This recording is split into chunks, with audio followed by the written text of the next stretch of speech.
قرآن مجید میں اللہ سبحانہ تعالیٰ نے اس عشرے کی، ان دنوں کی قسم کھائی ہے، والفجر ولیال عشر، قسم ہے فجر کی اور 10 راتوں کی، اور اس قسم کے اندر حل فی ذالک قسم لذی حجر، کیا اس میں عقل مندوں کے لیے کوئی گواہی ہے، کوئی قسم ہے؟ یعنی اس قسم کے اندر، یعنی ان دنوں کے اندر ایک خاص اہمیت ہے۔ اسی لیے اکثر مفسرین کے نزدیک لیال عشر سے مراد ذوالحج کی ابتدائی 10 راتیں ہیں۔ اللہ تعالیٰ نے ان 10 دنوں میں اپنے ذکر کا خاص حکم دیا ہے۔ قرآن مجید میں آتا ہے وَيَذْكُرُ اسْمَ اللَّهِ فِي أَيَّامٍ مَّعْلُومَاتٍ، اور معلوم دنوں میں اللہ تعالیٰ کا نام یاد کریں، یعنی کثرت سے اللہ کا ذکر کریں۔ تو ان 10 دنوں میں کیے جانے والے اعمال اللہ تعالیٰ کو دیگر دنوں کی نسبت زیادہ محبوب ہیں۔ تو جو چیز اللہ تعالیٰ کو محبوب ہو وہ پھر ہمیں بھی محبوب ہونی چاہیے۔ تو اللہ سبحانہ تعالیٰ کو کیا پسند ہے، کس چیز سے محبت ہے، کیا چیز اس کو اچھی لگتی ہے؟ ان دنوں میں کیے جانے والے نیک اعمال، یعنی آئندہ کے دنوں میں جو آپ اچھے عمل کریں گے، وہ عمل اگرچہ آپ سال کے باقی دنوں میں بھی کرتے ہیں، لیکن ان دنوں میں کرنے سے وہ کام اللہ تعالیٰ کو زیادہ پیارا ہوتا ہے۔ تو والذین آمنوا اشد حبا للہ، ایمان والے اللہ سبحانہ تعالیٰ سے شدید محبت رکھتے ہیں۔ جب اللہ سے محبت رکھتے ہیں تو پھر اس کی علامت اور نشانی کیا ہے، اس کی دلیل اور گواہی کیا ہے کہ واقعی ہم اللہ تعالیٰ سے محبت رکھتے ہیں۔ ہم ان کاموں سے بھی محبت رکھتے ہیں، ان دنوں سے بھی محبت رکھتے ہیں، ان جگہوں سے محبت رکھتے ہیں، ان راتوں سے محبت رکھتے ہیں جن سے اللہ سبحانہ تعالیٰ محبت رکھتے ہیں۔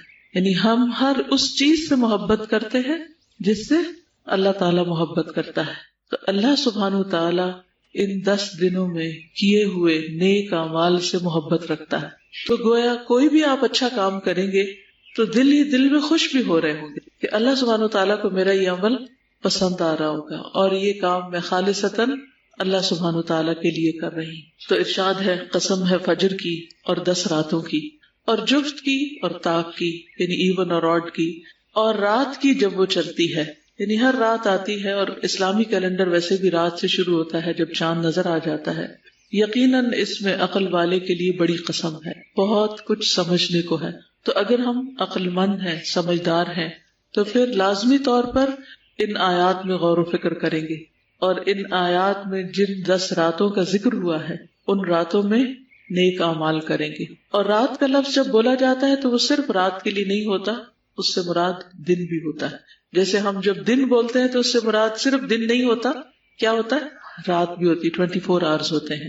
تو اسی طرح یہاں جب رات بولی گئی تو اس سے مراد صرف ذوالحج کی 10 راتیں نہیں، راتوں کی افضلیت کے اعتبار سے تو رمضان کے آخری عشرے کی 10 راتیں زیادہ افضل ہیں، لیکن یہاں رات سے مراد رات بھی ہے اور دن بھی ہے، یعنی دن میں عمل کریں یا رات میں عمل کریں تو یہ عمل آپ کا اللہ تعالیٰ کو زیادہ پیارا ہوگا۔ صحیح الترغیب والترہیب کی حدیث ہے، رسول اللہ صلی اللہ علیہ وسلم نے فرمایا دنیا کے دنوں میں افضل ترین دن 10 دن یعنی عشرہ ذوالحجہ ہیں۔ دنیا کے دنوں میں یعنی پوری دنیا میں دنوں کی جو گنتی ہے اور تعداد ہے یا جو دنوں کی فضیلت ہے ان میں سب سے زیادہ ان 10 دنوں کی ہے، پہلی ذوالحج سے لے کر 10 ذوالحج تک، اور پھر آگے ایام تشریق جو ہے ان کی اپنی ایک فضیلت ہے۔ اور ان دنوں میں کیا گیا عمل سب سے افضل عمل ہے۔ اب رمضان میں کیا ہوئے عمل بھی افضل ہوتے ہیں، جی ہاں وہ بھی افضل ہوتے ہیں، مہینے کے اعتبار سے وہ مہینہ افضل ہے، اور راتوں کے اعتبار سے اس کی 10 راتیں افضل ہیں، لیکن دنوں کے اعتبار سے یہ 10 دن افضل ہیں، اور ان کے دن کے اعمال زیادہ افضل ہیں، اگرچہ رات کے بھی اچھے عمل ساتھ ہی شمار ہوں گے۔ مسند احمد کی روایت ہے ما عمل افضل منہ فی هذه الایام یعنی ایام العشر، نبی صلی اللہ علیہ وسلم نے فرمایا ان دنوں میں کیے گئے عمل سے افضل کوئی عمل نہیں، ان دنوں میں کیے گئے عمل سے افضل کوئی عمل نہیں، یعنی عشرہ ذوالحجہ کے دنوں سے۔ ایک اور حدیث میں آتا ہے، ابو داؤد کی روایت ہے کہ ان دنوں میں کیا گیا نیک عمل اللہ تعالیٰ کو سب سے زیادہ پسند ہے۔ رسول اللہ صلی اللہ علیہ وسلم نے فرمایا اللہ تعالیٰ کو کوئی نیک عمل کسی دن میں اس قدر زیادہ پسندیدہ نہیں جتنا کہ ان دنوں میں پسندیدہ ہے، یعنی جو بھی اچھا کام آپ کریں گے، یعنی عشرہ ذوالحجہ۔ صحابہ نے کہا اے اللہ کے رسول کیا جہاد فی سبیل اللہ بھی نہیں؟ کیونکہ کرنے کے کاموں میں سب سے افضل کام اللہ کے راستے میں نکلنا ہے۔ آپ نے فرمایا نہیں، جہاد فی سبیل اللہ بھی نہیں، مگر جو شخص اپنی جان اور مال لے کر نکلا ہو پھر کچھ واپس نہ لایا ہو، یعنی جو اپنی جان بھی دے دے اور اس کا گھوڑا بھی شہید ہو جائے اور وہ خود بھی چلا جائے، یعنی سب کچھ اللہ کے راستے میں لٹا دے، اس کا عمل بہرحال سب سے بہتر ہے.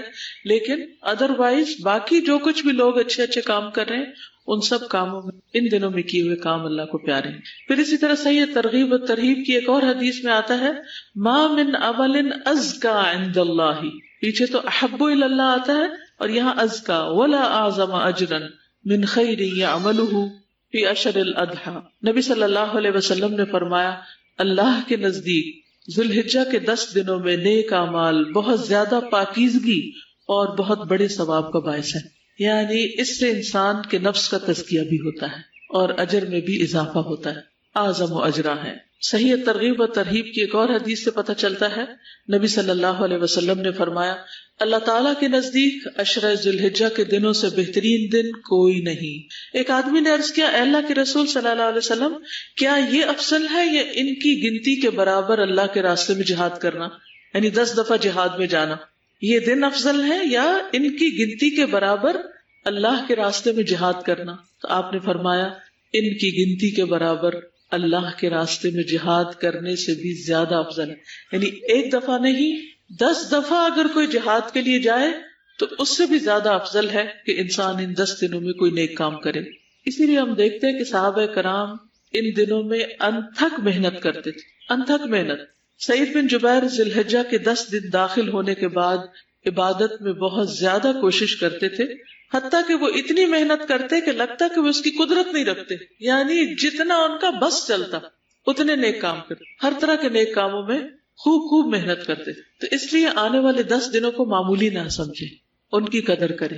ہمیں نہیں معلوم کہ آئندہ سال یہ دن ہماری زندگی میں آتے ہیں یا نہیں آتے، اس لیے آج سے پلان کر لیں کہ ہم نے اگلے 10 دن کیا کرنا ہے. اب ان دنوں میں کرنے کے کام جو ہیں اس کے لیے آپ کے پاس یہ پیمفلٹ ہے، یہ آپ کے لیے بھی ہے اور دوسروں کے لیے بھی ہے. کم از کم 10 لوگوں، آئندہ 10 دنوں میں کم از کم 10 لوگوں کو آپ ان 10 دنوں کی فضیلت ضرور بتائیں، شکرانے کے طور پر اس کام کو کریں. تو ان 10 دنوں میں کرنے کے کام کیا ہے؟ نمبر 1 نماز ہے. نماز تو ہم ہر روز پڑھتے ہیں، پھر خاص طور پر ان دنوں کی نماز عام دنوں کی نماز سے فضیلت کے اعتبار سے زیادہ بہتر ہے، یعنی آپ کو زیادہ ثواب ملے گا.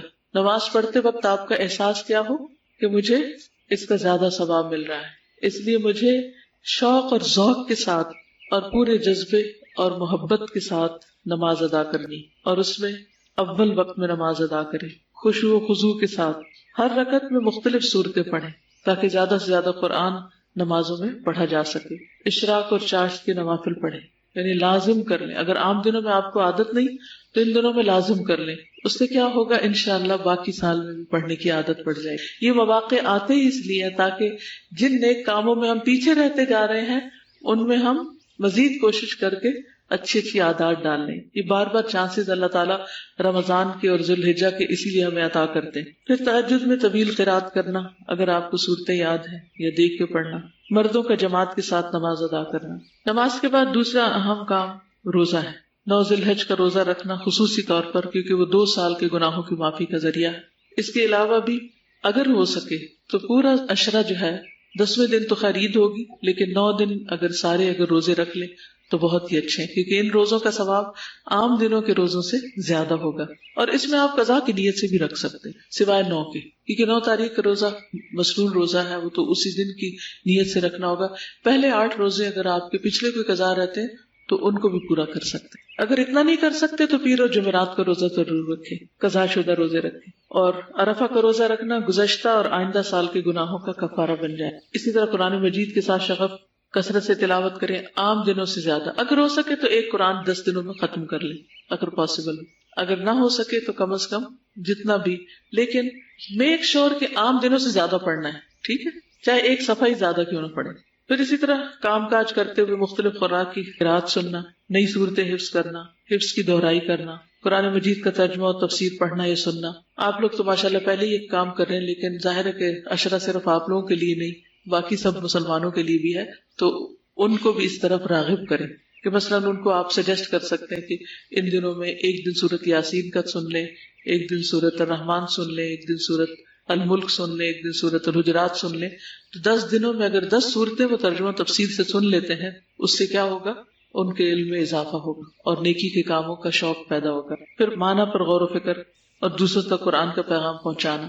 پھر ذکر ہے، تحلیل، تکبیر اور تحمید کا اہتمام، صبح و شام کے اذکار کی پابندی، استغفار اور ذکر کی کثرت، درود شریف پڑھنا، مقبول اوقات میں دعائیں مانگنا، خصوصاً عرفہ کے دن، نئی دعائیں اور اذکار یاد کرنا. یہ جو دعائیں آپ یاد کر رہے ہیں ان کی مزید پابندی کرنا.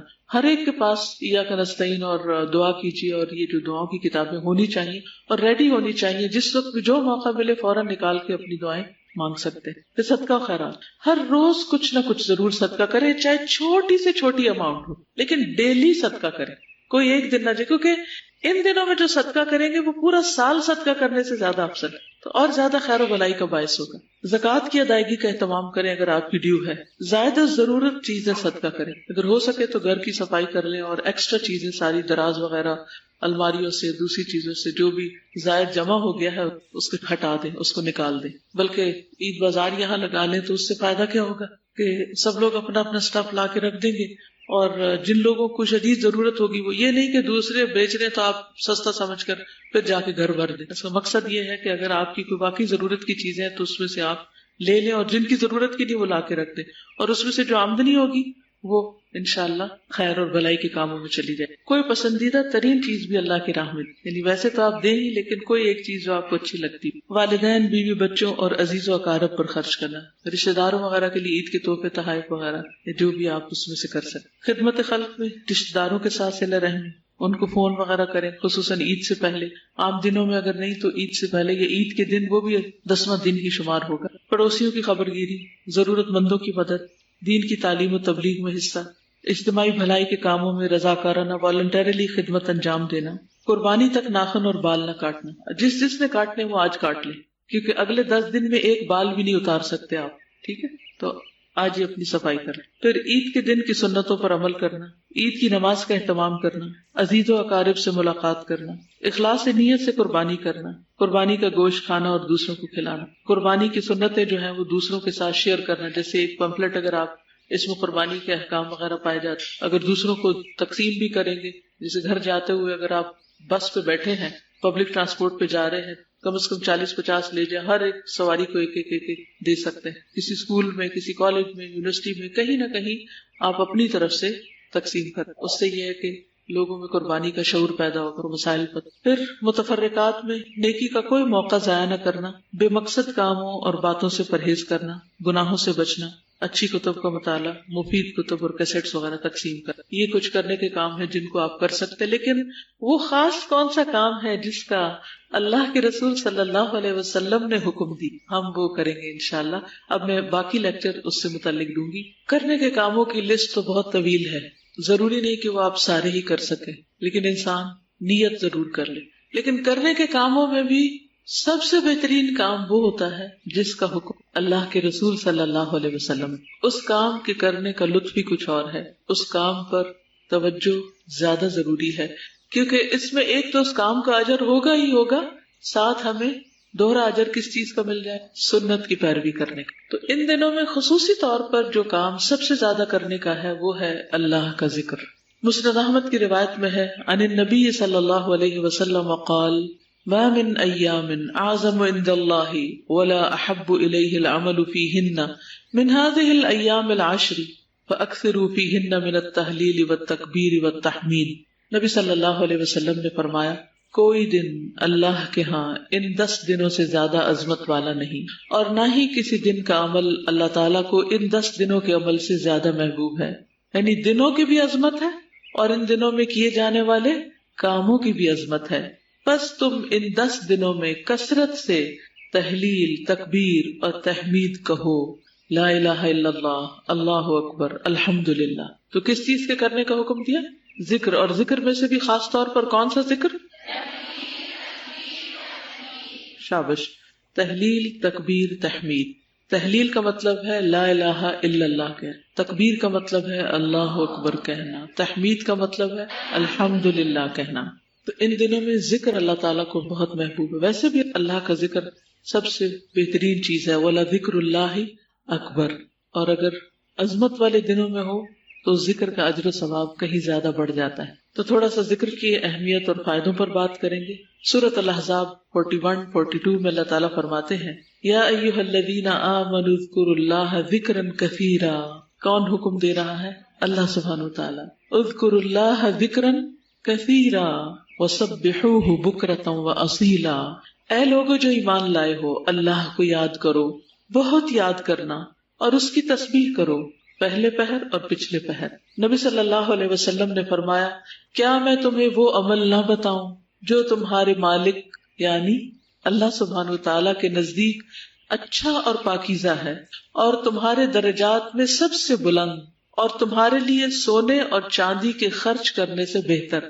تمہارے لیے سونا اور چاندی خرچ کرنے سے بہتر. اب جس کے پاس سونا چاندی ہے وہ تو ان دنوں میں خرچ کرے گا انشاءاللہ اللہ کے راستے میں، لیکن جس کے پاس سونا چاندی نہیں پھر وہ کیا کرے؟ وہ بھی محروم نہیں. اس کو سونا چاندی والوں سے بھی زیادہ اجر مل سکتا ہے اگر وہ ذکر کا اہتمام کرے. اور تمہارے لیے اس سے بھی بہتر کہ تم دشمن سے ملو، تم ان کی گردنیں مارو اور وہ تمہاری گردنیں مارے. یعنی جہاد فی سبیل اللہ سے بھی بہتر، شہید ہونے سے بھی بہتر. صحابہ نے عرض کیا کیوں نہیں؟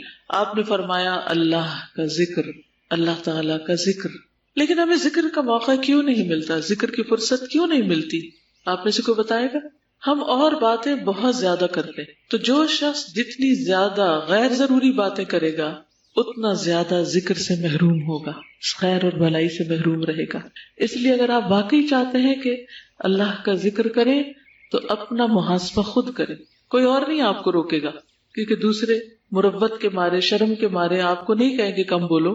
تو آپ نے خود اپنے آپ کو کنٹرول کرنا ہے اور اس کو ذکر سے ریپلیس کرنا ہے. تو جو شخص ذاکر ہوتا ہے وہ غافل نہیں ہوتا. تو اللہ ہمیں ذاکرین میں سے بنائے، غافلین میں شامل نہ کرے. نبی صلی اللہ علیہ وسلم نے فرمایا بہترین عمل یہ ہے کہ جب تم دنیا سے رخصت ہو تو تمہاری زبان اللہ کے ذکر سے تر ہو. یہ کیسے ممکن ہے؟ یہ کیسے ہوتا ہے کہ دنیا سے جاتے ہوئے بھی اللہ کی باتیں ہو رہی ہیں، لوگوں کی نہیں، چیزوں کی نہیں، مال و دولت کی نہیں، بچوں کی؟ یہ کیسے ہوتا ہے؟ یہ کن خوش نصیبوں کو نصیب ہوتا ہے جو شعوری اور لاشعوری دونوں طور پر اللہ کے ذکر کی کثرت کرے. ذکر جن کی گھٹی میں پڑ جائے، جن کی عادت بن جائے، پھر وہ محروم نہیں ہوتی، کیونکہ وہ چپ رہ ہی نہیں سکتی. جس طرح لوگوں کو دنیا کی باتیں بہت اچھی لگتی ہیں اور وہ چپ نہیں رہ سکتے بولنے سے، اسی طرح کچھ لوگوں کو ذکر سے چپ نہیں آتی، وہ رہ ہی نہیں سکتے ذکر کے بغیر. ذکر ان کی تسبیح ہے، ذکر ان کی غذا ہے، ذکر ان کے لیے اطمینان قلب کا باعث ہے.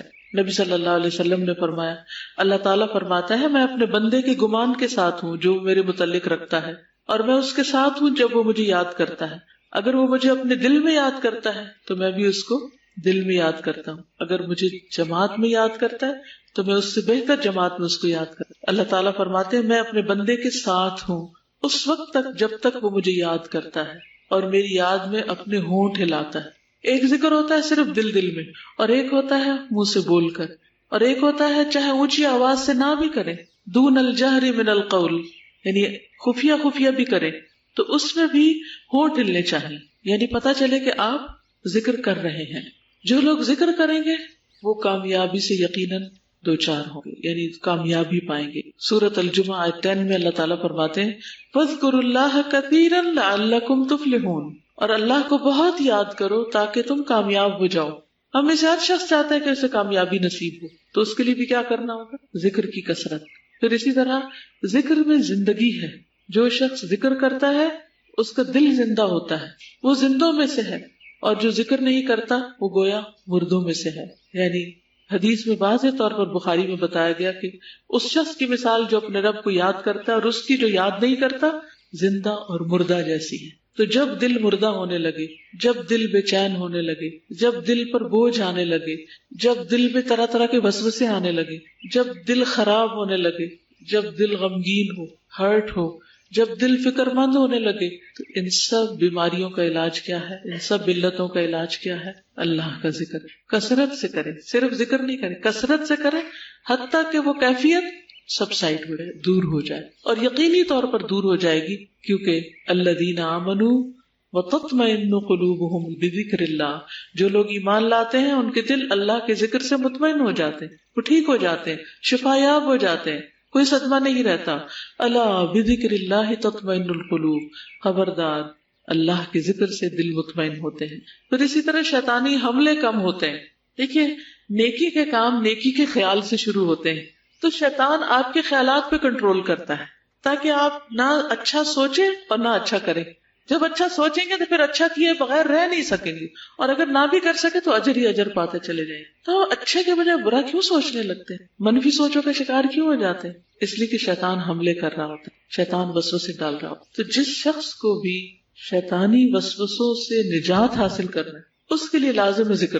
دنیا کی کوئی کمپنی ایسی دوا نہیں بنا سکی کہ جس سے شیطانی وسوسوں کا علاج ہو سکے، کہ آپ کوئی ٹیبلٹ کھا لیں اور آپ کو وسوسے آنے بند ہو جائیں، یا اپنے جن خیالات سے آپ سخت کوفت میں آتے ہیں. ہم سب جانتے ہیں نا کہ بعض اوقات ہمارے ذہن میں ایسی سوچیں آنے لگتی ہیں جن سے ہم خود بھی تنگ ہوتے ہیں. آپ کے ساتھ ایسا کبھی ہوا؟ کچھ چیزیں آپ سوچنا نہیں چاہتے لیکن بار بار آپ سوچے چلے جاتے اور وہ خیال آپ کے دل کو پھر بھانے بھی لگتے، اور شیطان ان خیالات کو مزین بھی کر دیتا ہے. ان خیالات کو آپ انجوائے بھی کرنے لگتے ہیں، حالانکہ وہ بس خیالات ہی ہوتے ہیں، ان کی کوئی حقیقت نہیں ہوتی، اور وہ خیالات کبھی حقیقت میں بدل بھی نہیں سکتے. کچھ چیزوں کی چاہت ہو سکتی ہے، کچھ کی خواہش ہو سکتی، کچھ آپ ایسے دن میں خواب دیکھتے رہتے ہیں اور جب کوئی کام کرنے لگتے ہیں اس پر فوکس کرنے کے بجائے کچھ اور ہی سوچنے شروع ہو جاتے ہیں. خصوصاً اسٹوڈینٹس کے ساتھ یہ مسئلہ بہت ہوتا ہے. تو اس کے لیے بہترین مجرب نسخہ، مجرب مطلب جس کو میں نے خود ایکسپیرینس کیا، کسی بھی قسم کے خیالات کی جو پچھاڑ ہے، جاگتے میں یا سوتے میں، یعنی جنس کی وجہ سے آپ پریشان رہتے ہو، جو آپ کو ستا رہے ہیں اور آپ کے پاس کوئی حل نہیں، تو شیطانی وسوسوں سے بچنے کی جو دعائیں ہیں خصوصاً ایاک نستعین میں دی ہوئی ہیں، آپ انہیں چند دن پڑھ کے دیکھیے اور میں آپ کو گارنٹی دیتی ہوں کہ انشاءاللہ آپ چھٹکارا پا جائیں گے. اور اگر وہ آپ کو زبانی یاد ہو جائے تو جس وقت آپ پڑھنے لگے ہیں اس وقت پڑھ کے اگر آپ اپنی پڑھائی شروع کریں تو بھی آپ دیکھیں گے انشاءاللہ بہت فائدہ ہوگا. اور اس میں خصوصاً هو الاول والآخر والباطن وهو بكل شيء عليم. کیونکہ دیکھیے اگر پریشان کن خیالات آ رہے ہیں تو کیا آپ پریشانی دور کر لیں گے خیال کر کر کے؟ وہ تو پریشانی صرف بڑھے گی. اگر آپ کوئی چیز چاہتے ہیں تو کیا سوچ سوچ کے وہ چیز مل جائے گی؟ آپ نماز میں پڑھے خشوع خضوع ہی نہیں حاصل ہو رہا اور آپ تنگ ہیں اپنے آپ سے کہ کیا مصیبت ہے. حتیٰ کہ نماز تک کے اندر اجازت دی گئی ہے کہ انسان کہ 3 دفعہ دعا پڑھ کے اعوذ باللہ السمیع العلیم من الشیطان الرجیم من ہمزہ ونفخہ ونفثہ اور چھٹکار دے، یعنی چھوڑ دے نماز اور یہ دعا پڑھ کے اپنے اوپر اپنے دل کے اوپر جھاڑے تو انشاءاللہ اس سے بھی فائدہ ہوگا. نماز کے اندر بھی نماز میں کنسنٹریشن کے لیے اجازت ہے اس کو پڑھنے کی، کیونکہ نبی صلی اللہ علیہ وسلم نے یہ سکھائی ہمیں. تو ہم سب سے زیادہ پریشان اور بے عمل اپنے خیالوں کی وجہ سے ہی ہوتے، اس لیے برے خیالات سے نجات پانے کے لیے بھی ضروری ہے کہ انسان اللہ کے ذکر کی کثرت اختیار کرے. یحییٰ علیہ السلام نے بیت المقدس میں بنی اسرائیل کو جمع کیا. جب مسجد بھر گئی تو ایک ٹیلے پر بیٹھ گئے، اللہ کی حمد و ثنا بیان کی اور فرمایا میں تمہیں کثرت کے ساتھ اللہ تعالیٰ کے ذکر کا حکم دیتا ہوں، کیونکہ اس کی مثال اس شخص کی سی ہے جس کا بہت تیزی سے دشمن پیچھا کر رہا، دشمن اس کے پیچھے آ رہا ہے اور وہ ایک مضبوط قلعے میں گھس کر پناہ گزین ہو جائے. اسی طرح بندہ بھی جب تک اللہ تعالیٰ کے ذکر میں مصروف رہتا ہے شیطان کے حملوں سے محفوظ ایک مضبوط قلعے میں ہوتا ہے. پھر اسی طرح کچھ اوقات بھی ہیں جن میں انسان اگر ذکر کرتا ہے تو اس ذکر کا اپنا فائدہ بھی ہوتا ہے، لیکن اس کے فضائل بہت زیادہ ہے، اس کا اجر بہت زیادہ ہے، ملٹی پلائی ہو جاتا ہے اجر. رسول اللہ صلی اللہ علیہ وسلم نے فرمایا جو شخص فجر کی نماز جماعت کے ساتھ پڑھنے کے بعد بیٹھ کر اللہ کا ذکر کرتا ہے یہاں تک کہ سورج نکل آئے پھر 2 رکعتیں پڑھے، اس کے لیے ایک حج اور عمرے کا ثواب. حضرت انس فرماتے ہیں پھر رسول اللہ صلی اللہ علیہ وسلم نے 3 مرتبہ فرمایا پورا پورا پورا، یعنی پورا پورا حج اور پورا پورا عمرہ. فجر کی نماز پڑھ کے مصلی پہ بیٹھ کے ذکر کرتے رہیں، تسبیحات کرتے رہیں، قرآن پڑھتے رہیں، اور پھر وہیں جب سورج نکل آئے اس کے 15 منٹ بعد تک بھی ذکر کرتے رہیں، پھر 2 رکعت پڑھیں اور اٹھ جائیں اور گھر بیٹھ کر حج کر لیں اگر جانے کا موقع نہیں مل رہا. اسی طرح اگر آپ چاہتے ہیں آپ کی دعائیں قبول ہوں تو اس کا بھی نسخہ یہی ہے کہ کثرت سے ذکر کرنے والوں میں شامل ہو جائیں. نبی صلی اللہ علیہ وسلم نے فرمایا 3 بندوں کی دعا رد نہیں کی جاتی، اللہ تعالیٰ سنتے ہیں. ان میں نمبر 1 اللہ کا کثرت سے ذکر کرنے والا، نمبر 2 مظلوم، اور نمبر 3 عادل حکمران. ایسے لوگ نہ صرف یہ کہ دنیا میں بلکہ آخرت میں بھی بہت سبقت لے جائیں گے، السابقون السابقون میں شامل ہو جائیں گے. نبی صلی اللہ علیہ وسلم نے فرمایا سبق المفردون قالوا وما المفردون یا رسول اللہ قال الذاکرون اللہ کثیرا والذاکرات. صحیح مسلم کی روایت ہے، نبی صلی اللہ علیہ وسلم نے فرمایا مفردون سبقت لے گئے. صحابہ نے پوچھا اے اللہ کے رسول مفردون کون ہے؟ آپ نے فرمایا اللہ کا بہت ذکر کرنے والے مرد اور عورت. یعنی ہمارا دل چاہتا ہے نا کہ قیامت کے دن جب اٹھے تو بس جلدی جلدی سارے ہمارے مرحلے طے پائیں اور ہم سب سے پہلے جنت میں داخل ہو جائیں. تو اس کا نسخہ بھی یہی ہے. تو ان 10 دنوں میں آپ شعوری طور پر محنت اور کوشش کے ساتھ ذکر کرتے رہے تو انشاءاللہ بعد میں بھی عادت ہو جائے گی اور شاید ساری زندگی کے لیے عادت ہو جائے. اللہ سبحانہ وتعالیٰ ہمیں ان میں شامل کر لیں. اللہ ہمیں اس کی توفیق عطا فرمائے. تو نبی صلی اللہ علیہ وسلم نے فرمایا فَأَكْثِرُوا فِيهِنَّ مِنَ التَّهْلِيلِ وَالتَّكْبِيرِ وَالتَّحْمِيدِ. عام طور پر لوگ پیروں فقیروں کے پاس جاتے ہیں وظیفے پوچھنے کے لیے کہ ہم اس وقت میں اس دن میں اس کام کے لیے کیا پڑھیں. سب کی باتیں اپنی ہیں لیکن اللہ کے رسول صلی اللہ علیہ وسلم کی بات وہ ہے جو اللہ تعالیٰ نے ان کو سکھائی ہے. وَمَا يَنطِقُ عَنِ الْهَوَىٰ إِنْ هُوَ إِلَّا وَحْيٌ يُوحَىٰ. تو یہ وحی الہی کا صاف پانی ہے جو ہم پیتے ہیں. نبی صلی اللہ علیہ وسلم کے ذریعے یہ علم حاصل کرتے ہیں. اس لیے باقی تمام طرح کے اذکار پر اس ذکر کو فضیلت دینی آپ. ٹھیک ہے. رسول اللہ صلی اللہ علیہ وسلم نے فرمایا بے شک تم لوگ اللہ کی عظمت کا جو ذکر کرتے ہو یعنی تسبیح تحلیل تحمید کے الفاظ کہتے ہو وہ عرش کے ارد گرد چکر لگاتے ہیں. ان کی ایسی بھنبھناہٹ ہوتی ہے جیسے شہد کی مکھیوں کی بھنبھناہٹ. یعنی یہ کلمات بولتے ہیں عرش کے ارد گرد ایک طرح سے طواف کر رہے ہوتے ہیں. وہ اپنے کہنے والے کا ذکر اللہ تعالیٰ کے پاس کرتے ہیں.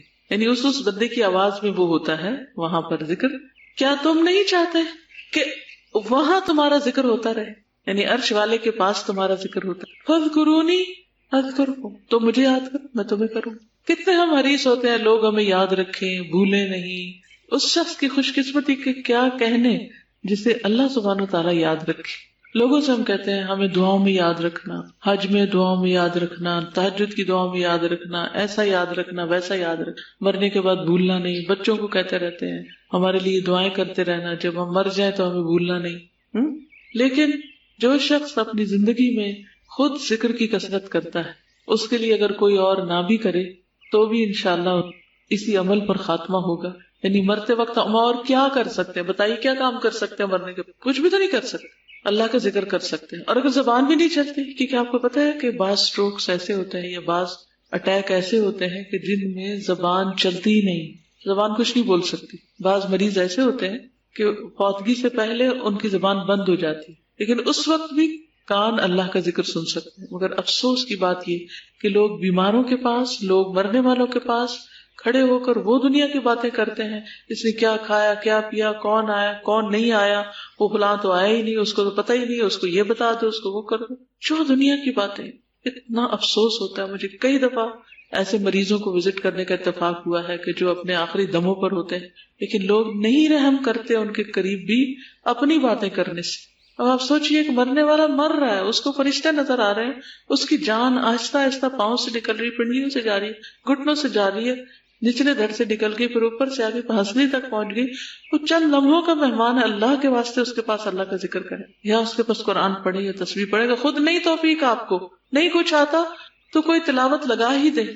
آخری چیز وہ اللہ کا ذکر کرتا ہوا دنیا سے جائے، نہ کہ دنیا کی باتیں سنتا ہو.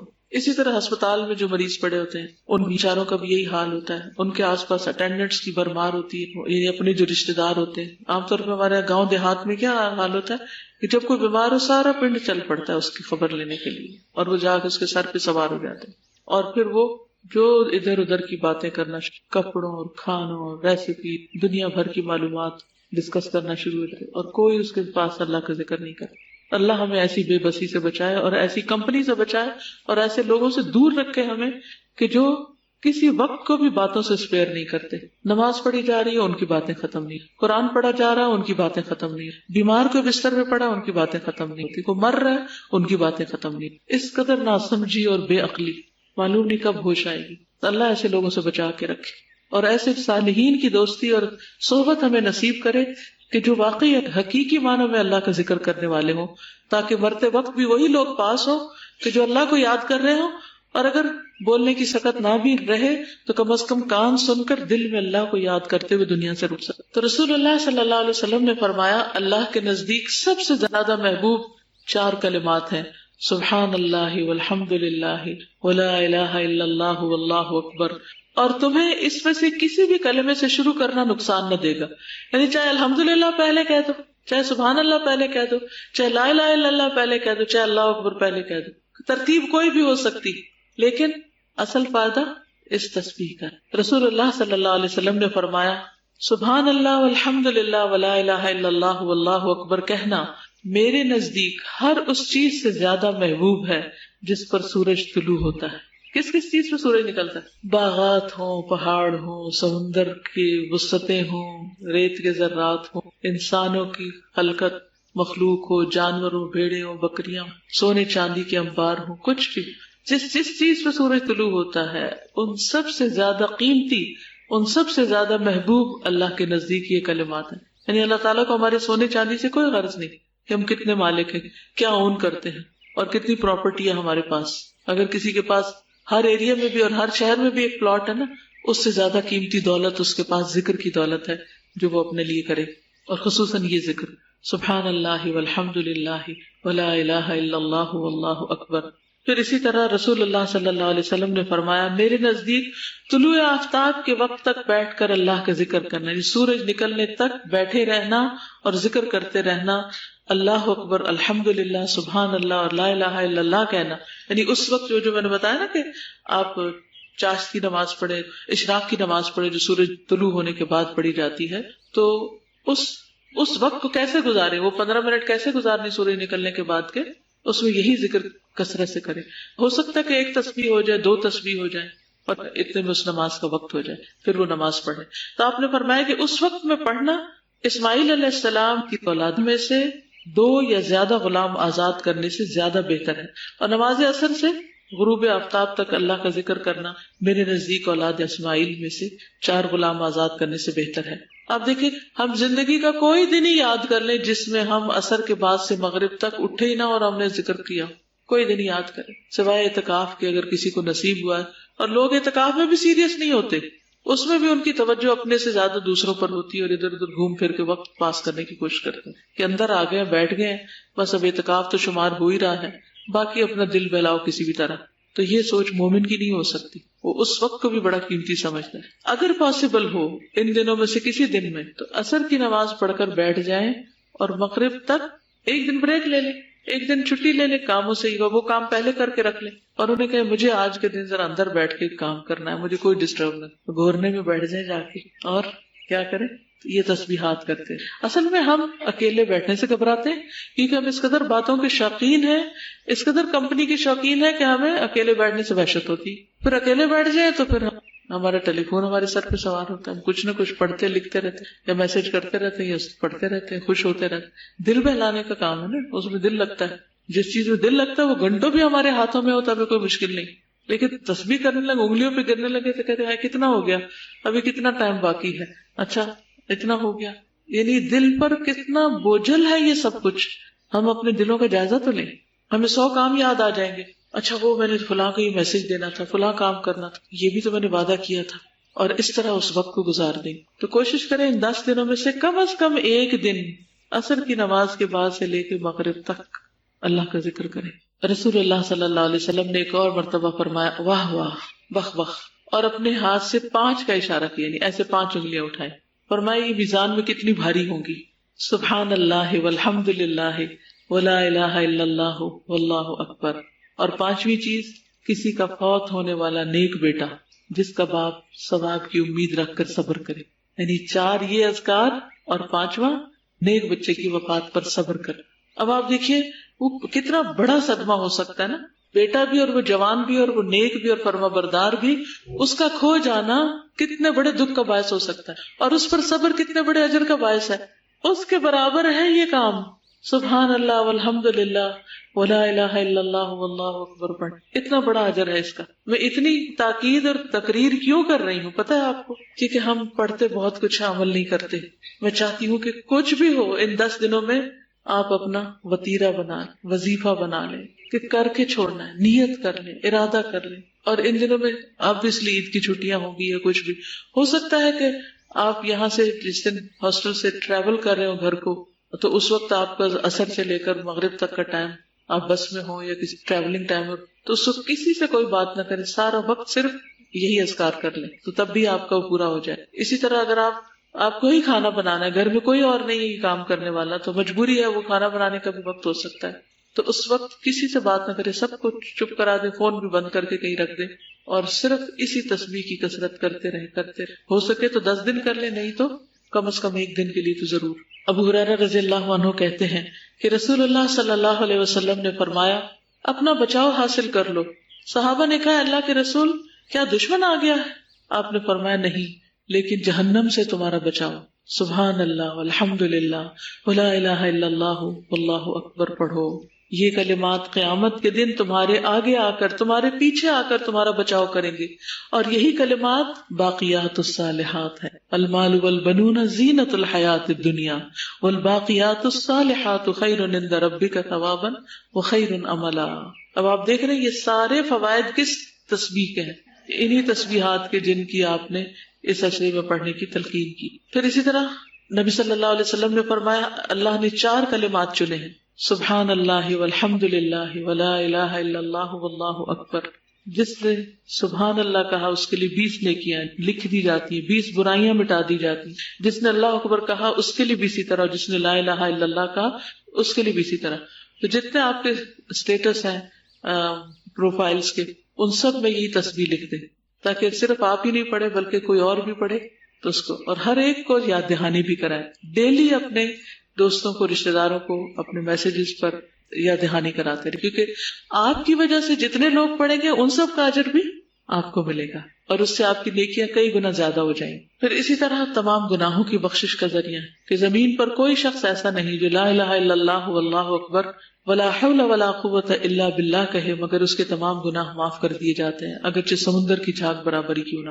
تو جن لوگوں کو اپنے گناہوں سے خوف آتا ہے، اپنی کوتاہیوں سے، اپنی پچھلی زندگی سے جو اللہ کی نافرمانی میں گزری، جو غفلت میں گزری، جو اللہ اور اس کے دین کی گستاخی میں گزری، تو اس کا ازالہ بھی اس میں موجود ہے. کتنا مہربان ہے ہمارا رب. انس رضی اللہ عنہ کہتے ہیں ایک بدو نبی صلی اللہ علیہ وسلم کے پاس آیا، کہا اے اللہ کے رسول مجھے کسی بہترین چیز کی تعلیم دیں. ایک دیہاتی آیا، ایک عام ان پڑھ شخص ہے، خستہ حال بدو ہے. کس کا خیال ذہن میں آ رہا ہے کہ اب آپ کس کو کیا سکھا سکتے ہیں؟ آپ کے آس پاس کوئی بدو رہتے، ان پڑھ لوگ رہتے ہیں جن کو کچھ آتا نہیں ہے، انہیں بھی تو نیکی میں شریک کرنا ہے نا. تو کم از کم کسی ایک ایسے شخص کا اہتمام کرے کہ جس کو کچھ نہ آتا ہو، جو پہلے سے یہ کام نہ کر رہا ہو. تو آ کے کہتا ہے مجھے کسی بہترین چیز کی تعلیم دے. اگر ہم سے کوئی آ کے یہ پوچھے کہ مجھے کسی بہترین ایجوکیشن کے لیے گائیڈ کرے تو ہم کیا کریں گے؟ ہم اسے ہارورڈ جانے کا مشورہ دیں. تو نبی صلی اللہ علیہ وسلم نے کسی بھی طبقے کے کسی بھی انسان کو، کیونکہ سب انسانوں کا دل ہے نا، سب انسانوں کی آخرت ہے، سب کا حساب کتاب ہے، سب کا جواب ہے، یہ دین سب کے لیے، کسی کو بھی محروم نہیں چھوڑا. تو نبی صلی اللہ علیہ وسلم نے اس کا ہاتھ پکڑ لیا. آپ کی تعلیم کا ایک خاص انداز ہے یہ. عبداللہ بن مسعود کہتے ہیں نا کہ آپ نے مجھے اتحیات اس طرح سکھائی تھی کہ میرا ہاتھ آپ کے 2 ہاتھوں کے بیچ میں تھا. ایک ہے ایک ہاتھ سے ہاتھ پکڑنا اور ایک ہے 2 ہاتھوں کے بیچ میں ہاتھ پکڑنا. تو ہاتھ پکڑ کر آپ صلی اللہ علیہ وسلم نے یہ سکھایا، فرمایا سبحان اللہ والحمد للہ ولا الہ الا اللہ واللہ اکبر کہو یہ. اب آپ نے بھی اپنی میڈ کا یا اپنے کسی ایسے شخص کا جو خستہ حال ہے، جس کچھ نہیں آتا، اس کا ہاتھ پکڑ کے سکھانا. اس ہاتھ پکڑنے سے اور کیا فوائد ہوں گے، اور کیا فائدہ ہو سکتا ہے؟ محبت اور شفقت اور اس کو انکریجمنٹ ہوگی. ورنہ یہ جو ڈفرنس ہے نا بہت بڑا کر لیا ہم نے لوگوں کے درمیان، کہ غریب طبقہ، ان پڑھ طبقہ، ان ایجوکیٹڈ طبقہ اور عام بڑے پڑھے لکھے لوگ سو کالڈ، وہ پھر آپس میں کہیں اکٹھے ہی نہیں ہوتے اور یوں لگتا ہے جیسے ہم تو ان کے قابل نہیں، اور وہ دور دور رہتے ہیں. اس ڈسٹینس کو کم کرنے میں بہت مدد ملتی اور ایک اعتماد بحال ہوتا ہے، ایک ٹرسٹ قائم ہوتا ہے جس کی وجہ سے آپ بہترین طریقے سے سکھا سکتے ہیں. جی وہ اٹینٹیو بھی ہو جائے گا اور اس کا ڈر خوف نکل جائے گا. ورنہ ان پڑھ لوگ پڑھے لکھوں سے ڈرتے ہیں نا. آپ کا اپنا دل نرم ہوگا، آپ کو سکھا کے جو خوشی اور راحت محسوس ہوگی وہ ویسے نہیں. انس رضی اللہ عنہ کہتے ہیں ایک بدو نبی صلی اللہ علیہ وسلم کے پاس آیا اور کہا اے اللہ کے رسول مجھے کسی بہترین چیز کی تعلیم دے. نبی صلی اللہ علیہ وسلم نے اس کا ہاتھ پکڑا اور فرمایا کہو سبحان اللہ والحمد للہ ولا الہ الا اللہ واللہ اکبر. بدو نے ان 4 چیزوں کو اپنی انگلیوں پر گن لیا اور چل دیا. لیکن خستہ حال بدو سوچنے لگ گیا. اس نے واپس آ کر کہا اے اللہ کے رسول صلی اللہ علیہ وسلم سبحان اللہ والحمد للہ ولا الہ الا اللہ واللہ اکبر یہ سارے تعریفی کلمات اللہ تعالیٰ کے لیے، میرے لیے کیا ہے؟ آپ نے فرمایا اے عرابی، جب تم سبحان اللہ کہو گے تو اللہ تعالیٰ کہے گا تم نے سچ کہا، جب تم الحمدللہ کہو گے تو اللہ تعالیٰ فرمائے تم نے سچ کہا، جب تم لا الہ الا اللہ کہو گے تو اللہ تعالیٰ فرمائے تم نے سچ کہا، جب تم اللہ اکبر کہو گے تو اللہ تعالیٰ فرمائے تم نے سچ کہا، اور جب تم اللہم اغفر لی کہو گے تو اللہ تعالیٰ کہے گا میں نے بخش دیا۔ دیکھیے تھا وہ بدو، لیکن اس کا سوال کتنا اچھا تھا، اور اس سوال سے ہمیں بھی ایک عقل آ گئی کہ ان تسبیحات کے بعد اللہم اغفر لی بھی کہیں تاکہ ہمارے گناہ معاف ہو جائے۔ جب تم اللہم ارحمنی کہو گے تو اللہ تعالیٰ فرمائے گا میں نے رحم کر دیا، جب تم اللہم ارزقنی کہو گے تو اللہ تعالیٰ فرمائے گا میں نے رزق دینے کا فیصلہ کر دیا۔ تو ان دنوں میں ان تسبیحات کے ساتھ ساتھ بخشش، رحمت اور رزق بھی مانگنا ہے۔ بدو نے اپنے ہاتھ پر یہ 7 کلمات شمار کیے، پھر چل دیے، 7 باتیں سیکھ گیا اور عمل کرنے کے لیے چلا گیا، اور بہت سے بڑے بڑے کام کرنے والوں سے ہو سکتا ہے اجر و ثواب میں آگے بڑھ گیا ہو اس پر عمل کر کے، کیونکہ ساری بات عمل کی ہے۔ رسول اللہ صلی اللہ علیہ وسلم نے فرمایا کچھ دعائیں ایسی ہیں جن کو 100 مرتبہ پڑھنے والا کبھی محروم نہیں ہوتا، اور وہ ہیں سبحان اللہ والحمد للہ ولا الہ الا اللہ واللہ۔ پھر اسی طرح یہ آگ سے بچاؤ کا ذریعہ بھی ہے۔ رسول اللہ صلی اللہ علیہ وسلم نے فرمایا بنی آدم کے ہر انسان کو 360 جوڑوں پر پیدا کیا گیا ہے، بس جو شخص اللہ اکبر، الحمدللہ، لا الہ الا اللہ، سبحان اللہ، استغفر اللہ کہے اور لوگوں کے راستے سے پتھر یا کانٹا یا ہڈی ہٹا دے یا نیکی کا حکم دے یا برائی سے روکے، 360 جوڑوں کی گنتی کے برابر وہ سب کام کرے، تو اس دن یوں چلتا ہوگا کہ اس نے اپنے نفس کو جہنم کی آگ سے آزاد کر لیا ہوگا۔ یعنی اگر روز کی یہ تسبیح آپ پڑھ لیں تو گویا آپ نے اپنے لیے جہنم سے آزادی خرید لی۔ ہر کلمے کے بدلے جنت میں درخت لگتا ہے۔ اب آپ دیکھیے اللہ تعالیٰ جواب دیتے ہیں، جنت میں درخت لگتا ہے، جہنم سے نجات ہوتی ہے، رزق ملتا ہے، کس قدر فوائد ہیں، لیکن پھر بھی اگر ہم نہ پڑھیں تو محرومی اس کی ہے جو نہ پڑھے۔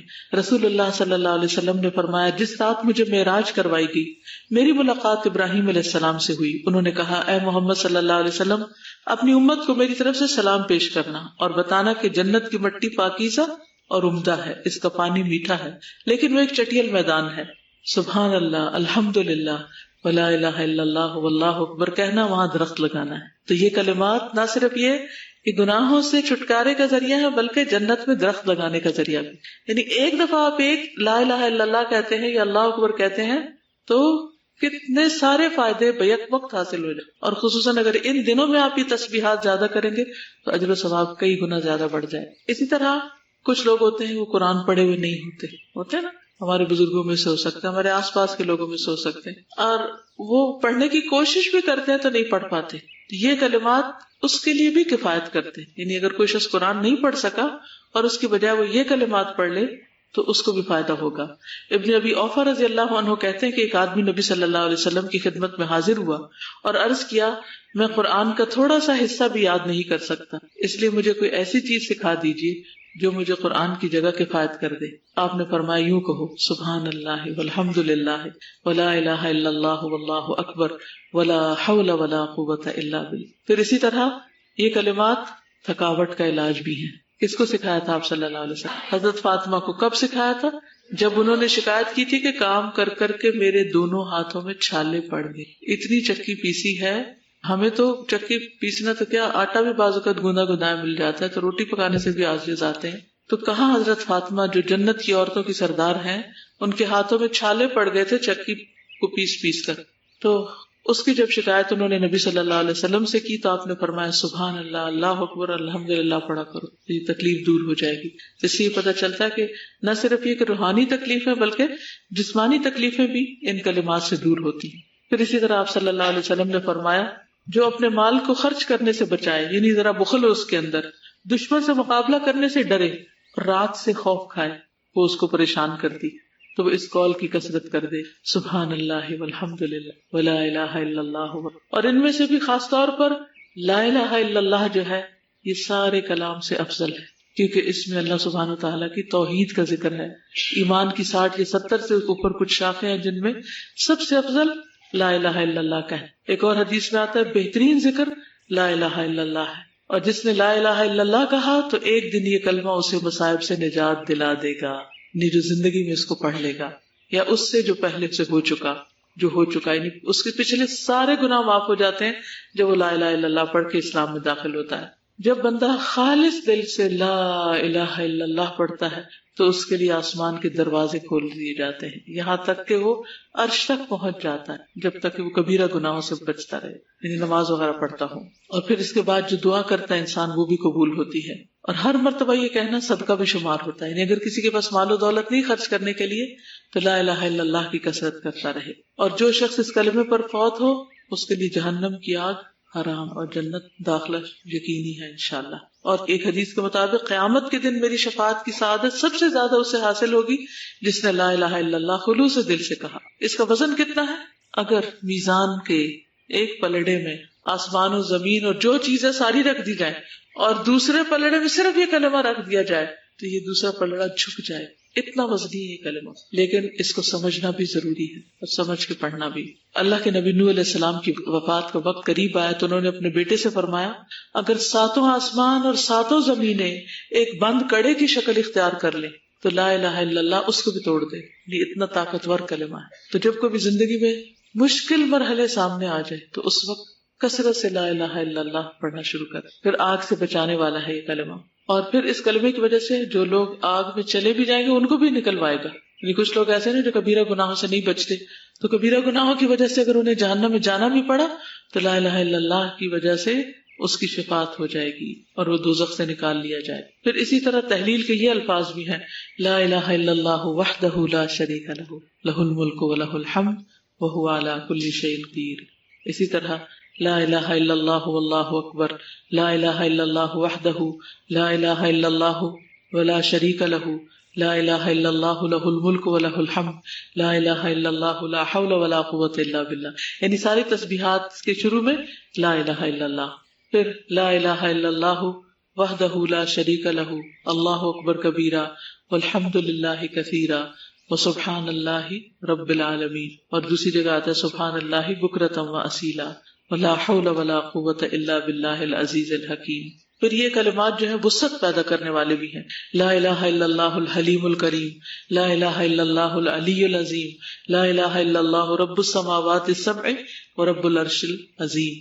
یعنی اگر کسی کو کسی قسم کی کوئی پریشانی لاحق ہو، تنگی ہو، تو وہ ان کلمات کو پڑھے. کرب کے وقت، تکلیف کے وقت، دکھ کے وقت تو اس کی تکلیف دور کر دی جائے گی. پھر اسی طرح نبی صلی اللہ علیہ وسلم نے فرمایا کہ ان دنوں میں تحلیل کے علاوہ اور کس کی کثرت کرو؟ تکبیر کی کثرت کرو، اللہ اکبر کی. صحابہ کا طریقہ کیا تھا؟ ابن عمر اور ابو ہریرہ ان 10 دنوں میں بازار نکل جاتے اور تکبیرات پڑھتے. لوگ ان کی تکبیر سن کر تکبیر کہتے، اور پھر نمازوں کے بعد بھی یہ تکبیرات ہوتی، یعنی مساجد کے اندر. اب بھی مینا میں جو حج کے دن ہوتے ہیں ان میں نمازوں کے بعد سب یہ تکبیرات پڑھ رہے ہوتے. پھر اسی طرح عورتوں کا یہ تکبیر پڑھنا. عمر رضی اللہ تعالیٰ عنہ مینا میں اپنے خیمے کے اندر تکبیر کہتے تو مسجد میں موجود لوگ اسے سنتے اور تکبیر کہتے، بازار والے بھی تکبیر کہتے، یہاں تک کہ سارا مینا تکبیر سے گونج اٹھتا. افسوس کہ اب یہ مناظر نہیں رہے کہ سارا مینا بیک وقت تکبیر پڑھ رہا. ابن عمر مینا کے ان دنوں میں نمازوں کے بعد بستر پر، خیمے میں، راستے میں، دن کے تمام حصوں میں تکبیر کہتے. میمونہ رضی اللہ عنہا یوم النہر میں تکبیریں کہتی. عورتیں ابان بن عثمان اور عمر بن عبدالعزیز کے پیچھے مسجد میں مردوں کے ساتھ تکبیریں کہا کرتی. اور پھر بلند آواز سے تکبیرات پڑھنا. عطا بن صاحب کہتے ہیں کہ میں ابو عبد الرحمن اور ابن ماکل کے ساتھ نکلا اور ابو عبد الرحمن اونچی آواز سے تکبیریں کہتے تھے. اونچی آواز سے پڑھنے کا کیا فائدہ ہے؟ تاکہ دوسروں کو بھی یاد دہانی ہو جائے. کتنا اچھا لگتا ہے کہ جس طرف سے بھی انسان گزرے تکبیر کی آواز آ رہی ہے، اگر وہ بھولا ہو تو وہ بھی یاد کر لے. پھر اسی طرح قرآن مجید میں اللہ تعالیٰ فرماتے ہیں وَقُلِ الْحَمْدُ لِلَّهِ الَّذِي لَمْ يَتَّخِذْ وَلَدًا وَلَمْ يَكُنْ لَهُ شَرِيكٌ فِي الْمُلْكِ وَلَمْ يَكُنْ لَهُ وَلِيٌّ مِّنَ الذُّلِّ وَكَبِّرْهُ تَكْبِيرًا. تو اس سے کیا پتہ چلتا ہے کہ اللہ کی بڑائی بیان کرو. خوب بڑائی بیان کرنا اس کا حکم اللہ تعالیٰ نے خود بھی دیا. نہیں، تکبیر کا مطلب کیا؟ اللہ کو بڑا کہنا، زبان سے بھی اس کا اقرار کرنا کہ اللہ سب سے بڑا ہے. رسول اللہ صلی اللہ علیہ وسلم کی آزاد کردہ لونڈی سلمہ نے عرض کیا اے اللہ کے رسول مجھے کچھ کلمات بتائیے لیکن زیادہ نہ ہو.